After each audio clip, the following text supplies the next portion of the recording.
صباح الفل عليكم، عاملين ايه؟ انتوا عارفين ان انتوا بقيتوا توحشوني قوي.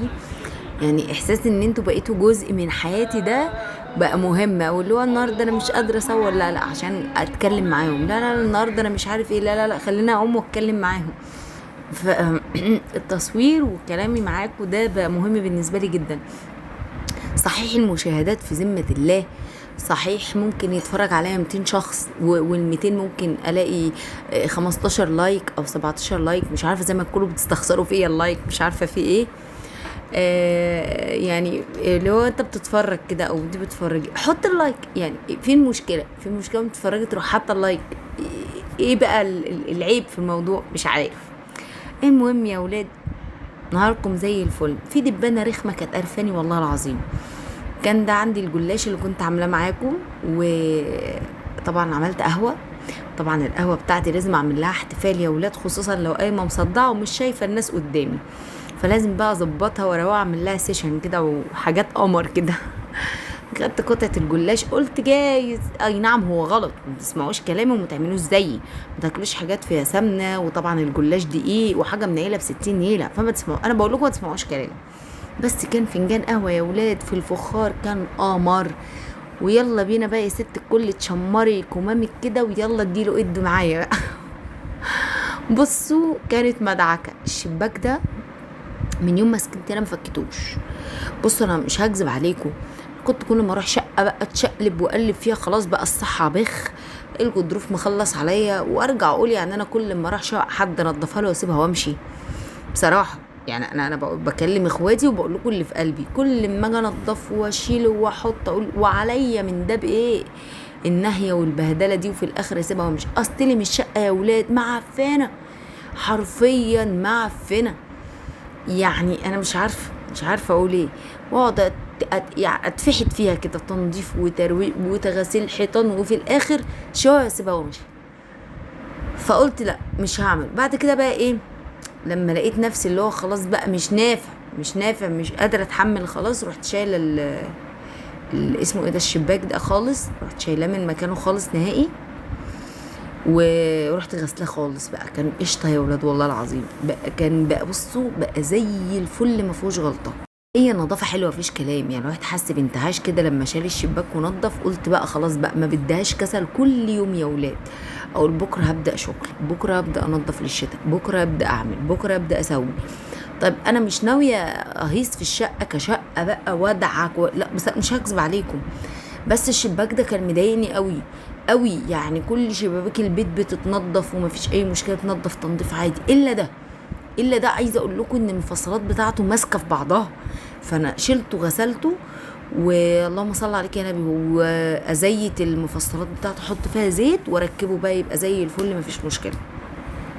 نزل بلاوي، هو حرفيا نزل، هتشوفوا بعينكم دلوقتي هو نزل ايه في الارض، حاجه مرمطه بصراحه. المهم يعني الجو بدأ يبرد، بدأ خلاص اللي هو بيجي بالليل يبرد وبالنهار مش عارف ايه يبقى حر وكلام من دوت. فخلاص بقى اللي هو بيجي عليا وقت اللي هو لازم افرش الارض. بصوا الاضاءه طبعا عكست معايا اضاءه الشباك، بس حبيت ان انا اظبط لكم واوريكم الدنيا. بصوا التراب، متخيلين ده نازل من الشباك؟ متصورين اللي انا بوريه لكم؟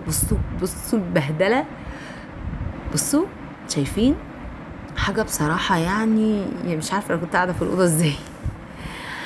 فالمهم بقى، فبقول لكم بيجي عليا وقت اللي هو في شهر مثلا اخر 11، في ناس ممكن تقولي لا كتير على ما تفرشي السجاد، وفي ناس هتبقى معايا يعني. فاخر 11 اول 12 ببدا ان انا افرش السجاد. طب انا إيه اللي يهمني في التنظيفات؟ المطبخ ده هو اللي بياخد معايا وقت شويه، ده اللي يهمني. طبعا بسبب شغلي وبسبب موضوع الغضروف اللي مخلص عليا ده، كل يوم بيجر يوم بيجر يوم، بصراحه حاجه وحشه قوي.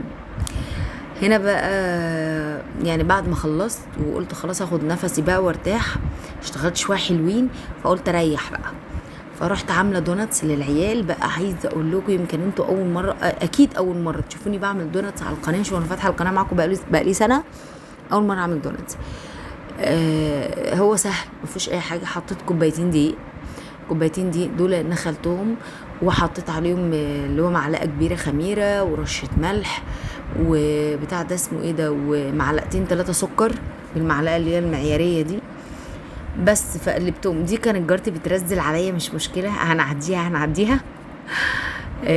هنا بس قلبت بقى كل المواد الجافه مع بعض. على فكره من اسهل الحلويات الدوناتس، البقلاوه، الحاجات دي من اسهل الحاجات. حطيت البيضه، وكانت غلطه عمري ان انا حطيت البيضه. جوزي كان جايب بيض وطلع زفر يا ولاد. عارفين البيض الزفر اللي هو يخليكي تكرهي نفسك؟ انا واحده البيض بالنسبه لي مأساة مأساة، فما بالكم تطلع زفره بقى، كنت هولع في نفسي. حطيت البيضه، نزلت بورقتين خميره، بتاعه خميره ايه، فانيليا، ونزلت بلبن، يعني عجنتهم بلبن. العجينه كانت هشه وتحفه وروعه، بس طعمها مزفر. تخيلين في البيض العادي الحلو اللي مش مزفر انا ببقى متضايقه لما باكل حاجه ببيض، فما بالكم ان انا اكل حاجه زفره بالشكل ده. فكان يعني ما عرفتش اكلها بصراحه، يعني ما قدرتش اكلها، يا دوبك دقتها لقيتها كده فسبتها. بس المكونات بالشكل اللي انتم شايفينه ده، والله العظيم هتشوفوا دلوقتي شكل العجينه عامل ازاي. العجينه اللهم بارك كانت روعه. عجنتها بقى على قد ما بتقدري كده، اللبن يبقى دافي طبعا علشان ينشط الخميره، طبعا داخلين على برد والعجين ما بيخمرش بسهوله. فانت كل ما تعملي كل ما تدفي يعني، بس طبعا ما بقاش بيغلي. السخونيه القوي بتموت الخميره ومش هيخمر معاكي، والسقع القوي هيأخر ان العجينه تخمر بسهوله. طبعا عجينه الدوناتس لازم العجينه بتاعتها تبقى ملزقه. طبعا كانت ماسكه في ايدي وحاجه اخر رزاله، قلت لها احط معلقتين كده عشان اخلص من ايد العجين. بعد ما عملتها كانت برضو بنفس الوضع اللي بقول لكم عليه هنا، كانت ملزقه بس سابت ايدي. فاهمين الفكره؟ يعني ما بين الاتنين. هي طبيعه الدوناتس كده لازم تبقى ملزقه شويه، فانت لو اول مره تعمليه ما تقلقيش ان هي تمسك في ايدك وتلزق، ما توصلهاش ان تبقى عجينه يابسه، اللي هو تعجني زي ايه مثلا، زي اسمها ايه دي، ايه، قرص، مش عارف الحاجات دي، لا ما تعجنيش لدرجه كده. من هنا كنت بخلص العجين وتعمدت ان انا اسيب اللقطه دي علشان اوريكم ان بصوا كان ماسك في ايدي ازاي، بس عادي اللي هو ده الطبيعي، ده العادي. حبيت بس اسيب اللقطه دي، مش رخامه مني والله بس عشان اوريكم ان لو مسك في ايديكم اهو، هو ماسك في ايدي عادي جدا. فضلت اعجن فيه لغايه ما ايه، بدأ يسيب ايدي وكده. طب انت حطيتي فيه ايه؟ حطيت بعد كده معلقتين زبده، معلقتين سمنه، على حسب المتواجد عندك. يعني ما تكلفيش نفسك، ما عندكيش زبده ما فيش امكانيه تجيبي زبده، حط معلقتين سمنه زي ما انا ما حطيت، ولا اجرى له حاجه. هنا بقى كنت بشيل واحط فيه وبقول لكم بصوا، بس انا طبعا قفلت الصوت من اللي العيال عملوه، فكنت بقول لكم بصوا اهو بشيل واحط فيه ماسك في ايدي بس تمام. طب لو انت رحت وغسلتي ايدك اهو بصوا، او معلقتين يعني هي حته سمنه كده هتقطع في ايدك بعد كل البهدله دي، ولا يهمك، كملي عجين ودوسي بقلب. بصوا عجينه الدوناتس من العجين السهل جدا بالنسبه لي، ومن الحلويات زي ما قلت لكم سهله قوي بالنسبه لي، ولكن بالنسبه لي بتواجهني اقتصاديا، انا مش شايفاها مكلفه، ولكن بالنسبه لي بتواجهني مشكله واحده بس، الحشوات والبتاع اللي بره ده اللي هو اسمه ايه، اللي بقى الشوكولاته والحاجات اللي بره اللي بنزين بيها. طيب بتبقى اوقات ما بيكونش عندي المكونات بتاعتها، فخلاص يعني هعمل ايه يعني، هعملها برضو. طب عندك مربى، احشي مربى. عندك نوتيلا بيتي من اللي احنا بنعملها، احشي نوتيلا بيتي وحط على الوش، مش هتنطق ولا بص هتقول لا ولا هتقول اي. على فكره يعني ممكن ما تعملهاش مخرمه من النص، الدونتس ما يبقاش مخروم من النص زي ما احنا بنعمله او كالمعتاد ولا اي حاجه، ممكن تعملها قرص عادي جدا، يا دوبك تفرديها بايدك كده وتسيبيها هتنفخ وتبقى زي الفل. ولو زي ما قلت لك عندك حبه مربى، حبه شوكولاته، حبه مش عارف ايه، احشي من جواها من قلبها 10/10 بيبقى طعمها حلو قوي. يعني خرمها خرمه كده بمعلقه، بظهر معلقه من تحت، مش ببق المعلقه لا خالص، بظهر معلقه من تحت هتلاقيها اتخرمت من جوه. وسعي او اللي هي الستيك بتاعت شيش طاووق دي زي الفل مفيش مشكله. بصوا بعد ما عجنت حبه حلوين محترمين فيها، بصوا اهي خلاص لمت وبقت زي الفل. ماسكه في ايدك ليه لغايه دلوقتي وما بتنزلش؟ بسبب ان انا ما غسلتش ايدي. طب لو انا غسلت ايدي هتسيب ايدي عن كده كتير على فكره، هو ده الفرق بس. فانا جبت مراحل العجين كلها قدامكم علشان اوريكم اي خطوه تقابلكم وانتوا بتعملوه. ناس كتيره لسه ما عملتش الدوناتس، او ناس كتيره عملته مره وبتنسى شبه حالاتي كده، فحبيت ان انا افكركم. بصوا في ايدي، بصوا ده كنت بلعب بقى لا والله كنت حابه ان انا افرجكم كل مراحل الدوناتس ان هي سهله ما فيش اي مشكله. طب لو مسكت في ايدك تعملي ايه؟ ما فيش مشاكل خالص يا جماعه. هنا بعد ما خلصتها دهنت البوله زيت علشان لما تخمر ما تمسكش فيها بقى وتقرفني وافضل انزل فيها وكل الكلام ده. بس خلاص كده هسيبها بقى وراح اغسل ايديا واغطيها. طب انت عامله كوبايتين ليه؟ يا دوبك الكوبايتين دول لو انتوا اسره بعددنا كده زينا ما شاء الله 5، لا هتبقى زي الفل معاكي، مفيش اي مشكله.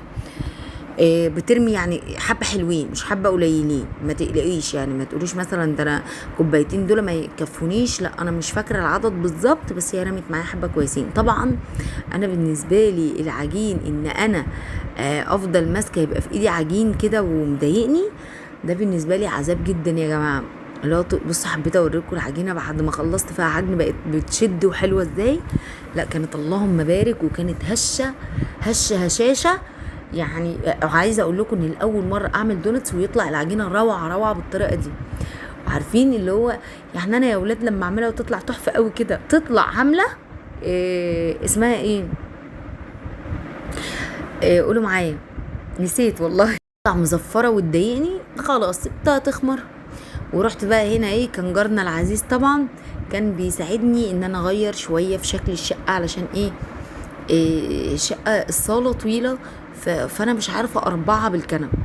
بس اقول لكم انا مدخله كرسيين في اوضه الاطفال، اكيد انتوا شفتوهم معايا في الفيديوهات، فكان لازم ان انا اعمل حاجه تربع لي الصاله. فكان الحل الوحيد ان انا انقل الشاشه من مكانها.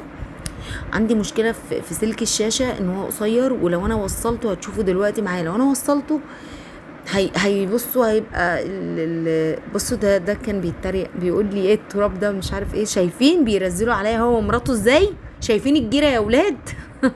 لا بصراحه جيرتهم يعني هم اخواتي بصراحه والله العظيم، هم اخواتي وعيالهم عيالي، واحنا عندنا البيتين يعني اللهم بارك، البيتين مفتوحين على بعض والله العظيم. والاول مره في حياتي تكون علاقتي بالجيران بالشكل ده.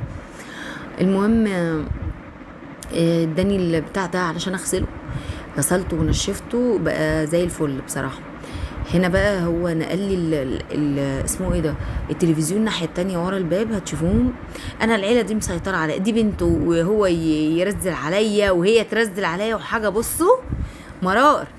هنا هو خرم للحامل، وانا ودخلت امسحه يعني عشان نركب التلفزيون على نظف. طبعا مسحت التلفزيون ولمعته ونظفته ورحت اديته له ركبه. وفضل عندي مشكله واحده هي السلك اللي انتوا شايفينه ورا الكنبه ده. طب فكرت ان انا يعني ان هو يوصل لي السلك، فقال لي الارسال هيروح وهتبقى كل شويه حوارات وتشويش وحاجه تقرف. طبعا المروحه لسه هتتنضف، فالحل فانا حطيته ورا اللي هي الصور اللي انتوا شايفينها دي لما اشوف له حل بصراحه. فهي كده الصور لسه عايزه تلزق وتتظبط، فانا في تفكير كده في دماغي فاشوف الدنيا فيها ايه. وبرضو اللي عنده حل يقول له بصوا العجينه اللهم بارك، العجينه تحفه. اللهم صل عليك يا نبي. بصوا هشه ولطيفه، جبت شويه دقيقه واحطهم، العجينه كانت خفيفه بشكل مش عايزه اقول لكم والله العظيم. جربوا الطريقه دي سهله قوي قوي قوي، مش مكلفه. وزي ما قلت لكم لو على حشوات يعني اعملوا اللي هي الشوكولاته البيتي دي هتغني جدا. احشوا من جوه، مش لازم حتى تحطي من بره على فكره. احنا بندور على حاجات اقتصاديه وتراضي العيال وتفرحهم. طب لو انا عايزه احط من بره ولا اي حاجه، احط من بره كلفي نفسك شويه مثلا وهاتي قالب شوكولاته ابيض وقالب شوكولاته اللي هو الدارك ده اللي هو الخام، واعملي وريحي دماغك وفرحي عيالك، واعملي من بره الشوكولاته غمسيها كلها شوكولاته وحطي خطوط بيضه، الشوكولاته البيضه اعمليها كلها ابيض وحطي خطوط بني. حاجات تانية احشيها حبه مربى مش عارف ايه كلام من ده، احشيها حبه شوكولاته، العيله تفرح بالحاجات دي موت. والشوكولاتات ده هتقعد معاكي حبه كويسين مش حبه قليلين، فاهماني؟ يعني مش مثلا هجيب قلب الشوكولاته ده وابقى رميت فلوسه في الارض، لا انت مش هتصيحيه كله. وزي ما قلت لك لو عملت كوبايتين الدقيق بس لا هيرموا معاكي كميه كويسه وما يكلفوكيش كتير زي ما انا ما عملت كده. هنا بقى بقيت اقطع حتت من العجين. طب انا لازم احط دقيق، لازم تحط دقيق. السمنه هتجريه وتخلي العجينه تجري وما تعرفيش تبططيها والكلام ده كله، اصلا مش فطير. فالدقيق هيخليه كده ان انت يطلع من ايدك بسهوله، وان انت تعرفي تكوريه وتظبطيه كده. هنا انا كنت كورت بقى الكور دي بقى تقطعها زي ما انتم شايفين واعملها بايدي على الرخامه. لا كانت لطيفه يعني. شوفوا بصوا مجرد ما ايدي ما بقاش فيها دقيق تلزق في ايدي ازاي، انما مجرد ما تندي الترابيزه كده دقيق او ايا كان بتعملي على لا بتفرق كتير خالص يا جماعه. كنت عملت بقى خلاص هنا. شوفوا العجينه كانت طريه في ايدي ازاي يا ولاد. كنت عملت بقى العجينه خلاص. حبيت ان انا اوريكم دي اول واحده اهي. بتجيبي من اللي كورتيه في الاول، ممكن تبططيها زي ما انا ما بططتها كده وتحطي على ورق زبده او على صينيه مرشوشه دقيق. بس انت ليه يا امان بتقولي نحط على ورق زبده او ورق كراسه او اي حاجه، بس المهم على حاجه مرشوشه دقيق عشان وانت بتنزلي في الزيت ما تغلطيش غلطتي وتحصل اللي حصل معايا هنا بقى. والله العظيم يا ولاد انا واقفه بعمل في الدوناتس، بفتحه من الوسط كده والاقي حاجه عملت تك، فبلف ورايا لقيت البتاع دي كانت علبه تلاجة ازاز، كانت عندي بقى لها فتره، فيا دوبك ميلت على الحوض. يعني انا حتى صورت اوريكم المسافه. انت طب انت مصورانا انت ايه اللي مضايق؟ لا اتضايقت علشان خاطر يعني حسيت ان انا حاجه بحبها قوي وكانت غاليه عليا جدا فاتكسرت، وكنت جايباها من حد يعني واحده حبيبتي وكده، فاتضايقت كنت زعلانه قوي. اللي هو ما احبش حد يبقى جايب لي حاجه وبحبه وتتكسر او يجرى لها حاجه. المهم هنا بصوا من غير قطاعه ومن غير حوارات، بصوا كانت بتلزق في ايدي ازاي وانا ما انتبهتش. كان لازم ارش رشه دقيق بس انا ما انتبهتش. هتشوفوا عملت فيا ايه وخدوا بالكم من اللي انا بقوله لكم ده. بصوا انا فتحتها بايدي ازاي من والله ولا قطعات يعني تعمدت ان انا قدامكم عشان اوريكم. اللي ما عندوش يا ولاد قطعات ولا يحير نفسه، ولا بقى بكوبايه ولا بتاعه قمع ولا بغطا ولا كل الكلام ده، بايدك كده زي ما انتم شايفين عملت لك احلى دوناتس. وهتشوفوا شكلها في النهايه بقى عامل ازاي. بصوا كده ظبطتها هنا من النص لما لقيت الفتحه ضيقه وسعتها كده بايدي وخلاص. ليه بوسعها كده؟ علشان لما تدخل الزيت وتخمر ومش عارف ايه يبقى الفتحه دي موجوده، ما تبقاش اللي هي خلاص بقى اللي هي اتقفلت على بعضها من الخمران، لا بتبقى زي ما هي موجوده زي ما انتم شايفين. بصوا كده تحط صباعك في النص بس بلي ايديك دقيق، يعني هاتي طبق مثلا جنبك كده بلي صوابعك كده في الدقيق، حط رشه خفيفه كده على ورق الزبده او رشي على الكاونتر اللي انت شغاله عليه وحطي عليه الايه الكوره بتاعه البتاع. بصوا مجرد ما كنت بعمل الاولانيه واللي وراه كان الباقي بيخمر. اللي انا بعمل فيه الاولاني اللي انا عملته كان شوفوا بصوا كان بيخمر القديم اللي انا عملته. اللهم بارك. بصوا المنظر روعه يا ولاد، والله المنظر بيتكلم عن نفسه. بصوا بقى التركيه اللي انا عملتها في نفسي علشان تاخدوا بالكم منها. بصوا كده لما انا ما لزقتش، شوفوا لما انا ما حطيتش الدقيق مسكت في الورقه عجين ولزق في الورقه. بصوا لما جيت احطها لو انا شدتها الخمران اللي هي فيها يروح، طب لو انا سبتها مضطر ان انا انزلها بالورقه، وطبعا الورقه بيطلع منها الايه البتاع. بصوا كده بصوا مش راضي يطلع. شفتوا المرار الطافئ او انا الشخص الوحيد اللي بيوري للناس خيبته هو انا. فجبت معلقه وقلت ما اكب عليها زيت من فوق لعل وعسى الزيت يخلي الورقه تسيب العجين، ما سابتوش. فاضطريت ان انا بقى ايه اقلبها زي ما انتم شايفين وحمرها بورقتها وطلعتها. بصوا كان الدوناتس يا لهوي خطيره. طبعا الماسك ده ما عملش حاجه، فكان لازم اللي هو الايه بتاع الشيش طاووق ده هو اللي حل لي المشكله. هوريكم. بصوا مش راضيه تنزل ازاي، فطبعا لو دوست اكتر من كده الخمران بتاعها هيروح وابقى ما عملتش اي حاجه. جبت هنا سكر خشن. بصوا يا ولاد من تحت مكان ما شلت الورقه اتضايقت قوي بس عدت وزي الفل. في الخط الابيض في النص ازاي زي القمر ازاي، يعني دوناتس مش اي كلام يا ولاد ما انتوا فاكرين ايه. لا بجد كان حلو قوي. السكر الخشن اداله برضو طعم. طب انا عندي سكر خشن وعندي عسل، حطي عسل اللي هو عسل نحل، حطي عسل نحل ابيض مفيش مشكله هيسكروا برضو يدوله طعم. طب لو عايزه اقفله واحشيه عسل نحل هو المتوفر حط عسل نحل ولا اي حاجه. طب احنا ممكن نعمل الدوناتس حادق؟ ممكن نعمل الدوناتس حادق. طب ازاي؟ هعمله معاكم وهوريكم ازاي نعمل دوناتس ما يكونش مسكر، وهتبقى بصوا اختراع بقى وتبقى حصري عندي انا. بصوا كانت الاضاءه بتاعت الشباك معكساني فكنت عايزه اوريكم هي عامله ازاي، يعني مطلعه من الزيت. دي الوحيده اللي كان عليها دقيق وطلعت بسهوله، مجرد ما قلبتها طلعت. هنا جبت واحده تانية قلت اجرب لعل وعسى ما نفعتش وكانت هتبوظ، فاضطريت ان انا برضه ارميها بالورقه. بصوا القمر بقى. طب والله بصوا الخط الابيض يا ولاد والله ما ظبطت الرصه دي اقسم بالله. اول واحده الغامقه دي قلت خلاص اتحرقت، طلع طعمها يا ولاد عظمه. دي كانت اول واحده وتعمدت ان انا اقلبها على الجنب الغامق عشان انا مش يعني في ناس بتيجي على التصوير وتحط احلى حاجه موجوده. لا ده طبعا مش صح، لازم اوريكي كل العيوب اللي انا وقعت فيها وكل التركات اللي انا عملتها. اغشك ليه وتعمليها وتدعي عليا ليه وتقولي ايه ده فلانه عاملاه ده كان ولا غلطه ليه؟ وانا مش بروفيشنال. اذا كان الناس البروفيشنال بتغلط بتحرق منهم حاجات وتبوظ منهم حاجات، احنا مش هنغلط؟ بصوا يا ولاد، طب والله العظيم، والله اللي شايف انها حلوه زي ما انا شايفاها ينزل يكبر بخاطري ويكتب لي في الكومنتات. شايفين القمر؟ شايفين الدوناتس نفسه عامل ازاي يا ولاد؟ لا بجد كان فظيع. هي دي اللقمه الوحيده اللي انا دقتها والله العظيم، بعدها ما عرفتش ادوق. بصوا كنت عايزه اوريكم ان هي مش محروقه، بصوا مش ناشفه ومش ملسوعه، بصوا طريه ازاي. مش معنى انها غامقه انها اتحرقت، لا ما اتحرقتش، هي خدت لون زياده مني.